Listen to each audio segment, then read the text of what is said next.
নমস্কার বন্ধুরা, আমার চ্যানেলে সকলকে স্বাগত। তো আজকে আমি ফুলকপি দিয়ে ধোকার ডালনা রান্না করে দেখাবো। তো দেখো, এখানে আমি ধোকাটা প্রথমে ভালো করে ভেজে নেব। তো এটা আমি প্যাকেট কিনে এনে বাড়িতে বানিয়েছি। তো দেখো, ধোকাটা ভালো করে ভাজা হয়ে গেছে লাল লাল করে। এবার আমি একে একে আলুগুলোও লাল লাল করে ভালো করে ভেজে নেব।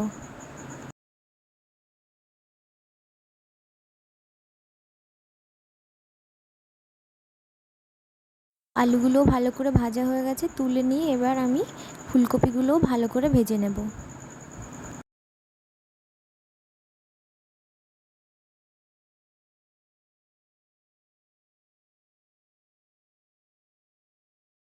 তো ফুলকপিটাও ভাজা হয়ে গেছে, তুলে নেব এবার।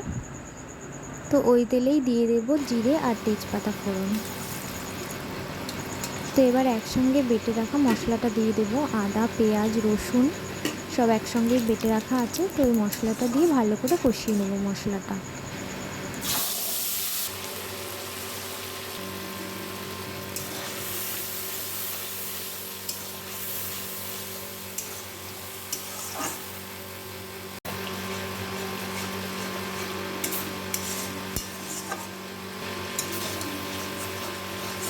তো মশলাটা ভালো করে কষানো হয়ে গেছে, এবার ভেজে রাখা আলু দিয়ে নাড়াচাড়া করে নেব।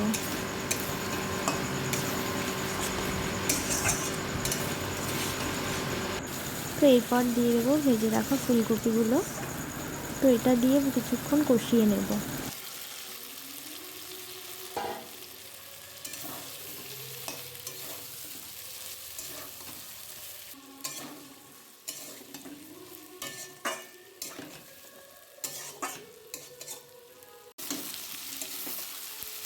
তো ফুলকপি আলু মশলার সঙ্গে ভালো করে কষিয়ে নিয়েছি। তো এবার পরিমাণ মতো জল দিয়ে দেবো।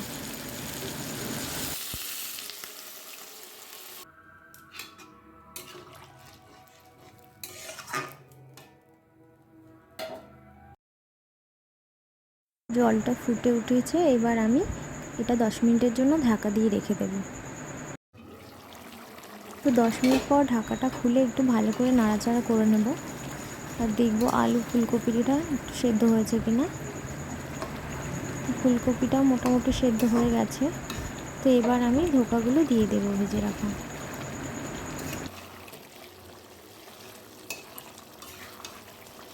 তো ধোকাটা দেওয়ার পর একটু নাড়াচাড়া করে এটা আমি 5 মিনিটের জন্য আবার ঢাকা দিয়ে রেখে দেবো।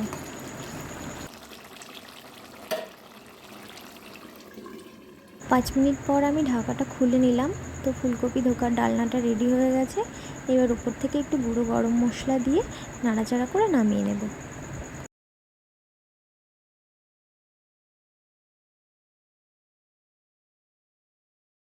তো আজকের রেসিপিটা কেমন হয়েছে অবশ্যই কমেন্টে জানাবেন, আর ভালো লাগলে অবশ্যই একটা লাইক করে দেবেন।